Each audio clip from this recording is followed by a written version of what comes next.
হিন্দু ধর্ম সংকটে আছে আর এতে কোনো সন্দেহ নেই, কারণ যে হারে এই ধর্মে একটা ভাইরাসের সংক্রমণ বাড়ছে যে এই ধর্ম পুরোপুরিভাবে বিলুপ্ত হতে বেশি সময় লাগবে না। এই ভাইরাসের নাম হলো অন্ধভক্তি ও কট্টরতা। সাধারণত যারা অশিক্ষিত হয়, অশিক্ষিত বলতে যাদের নৈতিক শিক্ষার অভাব থাকে আর যারা কোনোদিন নিজের ধর্মগ্রন্থগুলোকে পড়ে না, বোঝে না, তারা এই ভাইরাসের আক্রান্ত হয়। এই ভাইরাসে আক্রান্ত কিছু মানুষকে দেখা গেছে কাঁওড় যাত্রায়। তারা এই কাঁওড় যাত্রাকে ভক্তি কম, কম্পিটিশন বেশি মনে করে। যে ভগবানকে এক ফোঁটা জলে সন্তুষ্ট করা যায়, সেই ভগবানের কাছে কে কত বড় কাঁওড় নিয়ে যেতে পারে সেই কম্পিটিশন।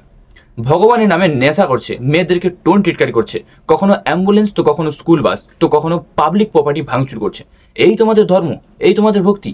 এখন অনেকে বলবে ওরা তো ফেক হিন্দু, ওরা তো হিন্দু নয়। আচ্ছা, তবে যদি হয়, তবে তোমরা যারা হিন্দু তারা কেন তোমাদের গ্রুপ থেকে এরকম ফেক হিন্দুগুলোকে বের করে দাও না? যখন আমার মতো কেউ ধর্মকে সম্মানের সাথে প্রশ্ন করে, তখন তো তোমরা খুব জেগে যাও, আমাকে অধার্মিক বলতে শুরু করে দাও, অ্যান্টি হিন্দু বলতে শুরু করে দাও।